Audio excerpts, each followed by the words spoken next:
Alright, so continuing in on my binge of recording because it is 10:48 p.m. and I'm trying to get a few videos recorded before my bedtime at midnight, which actually means my bedtime is at 1 because then I'll start getting ready for bed until midnight when I should be in bed at midnight. This past Friday, I think it actually came out on Friday on Hulu, I watched Run, which is about a mother and daughter, a seemingly overbearing mother and her daughter who is dependent on her. I feel like this is a very similar or a very familiar theme or a type of movie. We have seen this before, you know, where there's a mother who is convinced that her daughter has all these illnesses and is just very, very overprotective, and her, you know, the daughter is very frustrated and wants to live their life. It's crazy because it's a horror movie, but things like this happen in real life. Now, not everything is like as action-packed as a movie, you know, like, or as harrowing as a movie. But I feel like when we've seen this theme, it's been based on a true story, which I just could not imagine doing something like that to my kid. But, yeah. I'm trying to think of like a spoiler-free way to say it before I get into the spoilers, but basically, it's just about a mother and what her daughter starts to suspect, and you're just kind of going on this ride of what's true, you know. I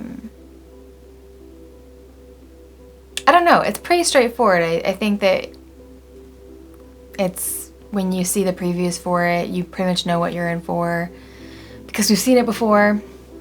But I wanted to watch it because I'm like a semi-fan of Sarah Paulson. Obviously, I think a lot of us became aware of her because of American Horror Story, and this actually felt like just an episode or a season of American Horror Story. So I'm gonna go ahead and just get into the spoilers. If you want to know if I recommend seeing it or not, I would say it's worth seeing. It had me up until the end. I didn't like the ending. I will go ahead and say that. I'll explain why later, and keep watching if you want to hear spoilers if you've already seen it. So Sarah Paulson plays a woman named Diane. Diane had a child that was born prematurely. And in the beginning of the episode, or in the beginning of the movie, you see that she asks the doctors if her baby's going to be okay. And you don't see their response, but a lot of different conditions flash up on the screen. And then we cut to her daughter, who's 18 now. And this takes place in Pasco, Washington State. Her daughter's name is Chloe. We cut to her at 18. She's applying to colleges, but we see when she gets up, from the time she gets up, she's got all this medication to take. She wakes up sick. At first, Diane appears to be a caring yet overbearing mother, and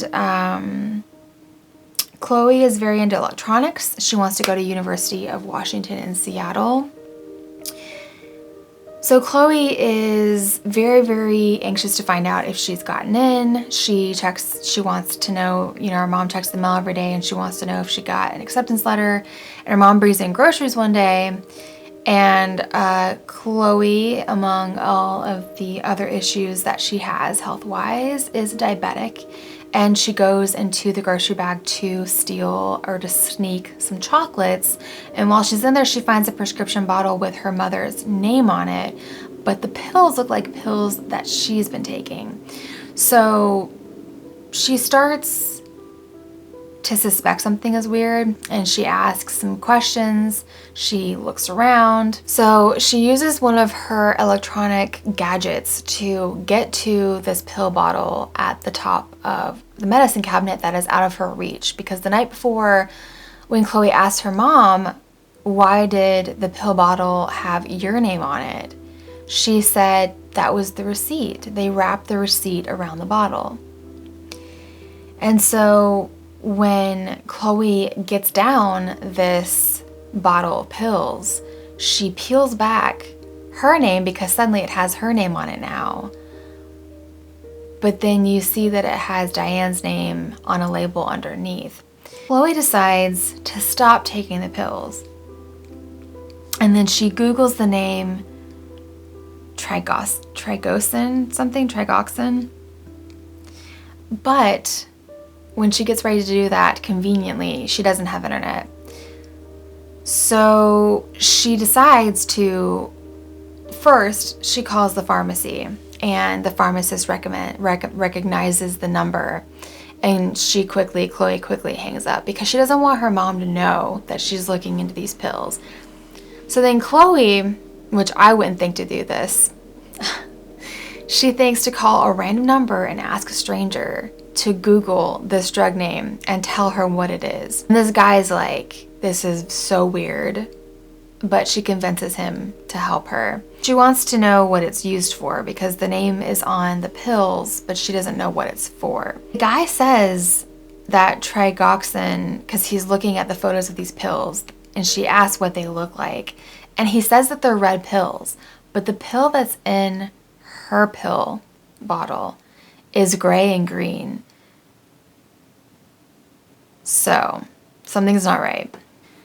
Chloe decides to ask her mom to go to the movies with her, and conveniently there's her pharmacy right across from the movies. And while they're seeing the movie, she tells her mom she has to go to the bathroom because she's drank so much water or some soda. And she tries to hurry and get across the street to ask the pharmacist what these pills are because she's collected them because she hasn't taken them. And she gets there and the pharmacist is like, I can't tell you what your mom takes. There's privacy reasons. And once again, Chloe is quick thinking and says, we're playing a scavenger hunt. This is a clue. And the pharmacist is like, I love games. Chloe finds out that these are actually meant for dogs and they're a muscle relaxer for dogs. Chloe starts to panic and says, what happens if a human takes them? And then the pharmacist says, well, I suppose their limbs would become numb or their legs would become numb. Chloe can't use her legs because she's in a wheelchair. Her mom catches on to where she is and busts through the pharmacy. Chloe is having a panic attack, and then Diane jabs Chloe with a needle to subdue her and take her home. So we cut back to the house. Chloe has been locked in her room. We see Diane in the shower, and we see her back, and it is all scarred from really deep cuts. And I thought that this would be addressed, and I guess that's just supposed to be a subtle clue to the fact that she's been abused in her life and that she's just deeply troubled because of her past. But we don't ever find out why she is the way she is. The scars are never addressed again. So I guess that's just we're supposed to infer that she was abused and that is why she is abusive. So Chloe tries to get out of her room and she picks the lock on her door successfully, but there is a garden hoe keeping her barricaded in from the other side. So she decides to get resourceful and climbs, like she literally pulls herself because she can't walk. So she pulls herself out onto the roof to get to her mother's window, and she gets this solder tool or something to put on the glass, and then she's got water in her mouth to spit on it after she puts the heat on the glass, because obviously with glass, if there's like a temperature variation, especially that's pretty quick, it'll crack the glass. So it busts the glass, and she has a blanket to put over the glass, the shattered glass, for her to climb into the window. But she starts having an asthma attack, so she has to quickly crawl back to her room and get in to get her inhaler, and she gets there just in time. Her mother has disconnected the phone and disconnected the power to her automatic wheelchair that goes down the stairs. So Chloe throws her wheelchair down the stairs, and then she tumbles down the stairs. She's feeling pretty low at this point and discouraged, but then gets a little bit of light at the end of the tunnel because her leg, she's able to move her toes a little bit because she hasn't taken the drugs in quite some time. So she's able to get up in her wheelchair, and she rolls herself down the street and runs into the mailman and tells him everything. But then, of course, Diane is on her way home. She hatched some kind of a plan for Chloe, has something in the back seat, some kind of something not good, and comes upon them and tries to tell the mailman, you know, Chloe's confused, she's been on new medication, she's been out of her mind. The mailman's not buying it, so he says, you know, they agree that Diane will follow him and Chloe to the hospital. And as he is closing the back of his truck, Diane jabs him with some kind of drug, and once again, Chloe is back at home, and she finds herself in the basement. Chloe, while in the basement, finds a box of some pretty morbid mementos of her mother. So we find out that the premature baby that her mother had died, only lived for 2 hours, and distraught, Diane steals a baby from the nursery. That baby is Chloe. So Diane is not Chloe's mother. And then she sees a picture of herself as a young kid and sees that she was running in this photo. So she has no idea why she can't walk now. And then she realizes that Diane had been making her sick to keep her with her. And Diane comes downstairs and sees that Chloe has discovered everything, and she's trying to tell her, you know, we can start over, you know, just let me give you this like poison or some crap that she's cooking on the stove to make you forget so that we could go back to the way that things were. So as Diane is about to inject this concoction into Chloe, Chloe is able to get into a smaller room or a closet into the basement and sees all these various chemicals and decides to ingest one to force her mother, if her mother cares about her at all and actually wants her to live, her mother, I say, you know, her kidnapper, her captor. He knows that in Diane's own twisted way that she loves her, and so Diane takes her to the hospital, but she is hovering because just as soon as they pump Chloe's stomach, Diane is going to take her, and that's exactly what she did. But before she does that, a nurse gives her a notepad because she could tell that Chloe wants to write something. They think that Chloe's tried to commit suicide. They don't know everything that has happened. But she writes mom on a notepad, and then there is a code blue, and I think we're meant to think that Diane has done something, or she's just been fortunate that suddenly there's a code blue, and then there's a window where Diane can steal Chloe. So she does, but the nurse comes back in and asks, did somebody move this patient? And everybody says they didn't, and then she finds the note and realizes that she's been taken. So the hospital is on alert, and they're looking for Chloe. When they finally find her, her mom has a gun, and they're like at the edge of this escalator, and there's like Diane gets shot because she's got the gun pointed at security or the cops. She falls down the escalator, and we think all is good because shortly before, just before Diane is shot, Chloe shows that she can move her legs. So we're like, okay, Chloe's coming out of this. She's starting to be able to use her legs. And, you know, that could have just been the end. You know, Diane falls down the escalator after she's been shot. She could have died, or, you know, just been hurt and arrested and spent the rest of her life in jail.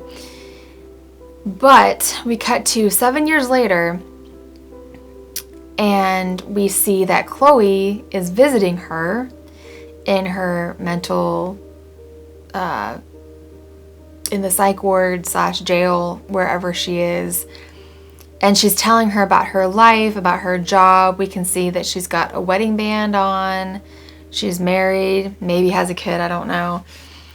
She's walking with a cane, so she doesn't ever regain full use of her legs, but she's able to walk with the assistance of a cane, and she still uses a wheelchair. And at first you're confused because you're like, wow, she is still treating Diane as if she's her mother. Like, she can't reconcile this, and she's like still keeping in contact, even though she knows this woman isn't her mother and she was stolen. And you're like, did she ever find her birth parents? Why is she still talking to Diane? And then she's getting ready to end her visit, and from her mouth she pulls a bag of pills and tells her mom to open up. And so she has turned the tables, and she is poisoning her non-mother, captor, kidnapper, abductor, what have you. I did not like that ending. I think that it's unrealistic and ridiculous, not satisfying at all. I would have rather it just ended at the escalator scene, or ended showing Chloe going to her beloved University of Washington, whatever it's called. Didn't care for the ending. But the movie kept my attention up until the end, even though I didn't like the ending. And that is pretty much it. I don't think that I have forgotten anything. Let me know if you've seen this movie. It's on Hulu. And if you liked this video, give it a thumbs up, comment, let me know what you thought of this movie if you plan to watch it. Did you like the ending? And subscribe for more videos, turn on notifications, and I'll see you in my next video.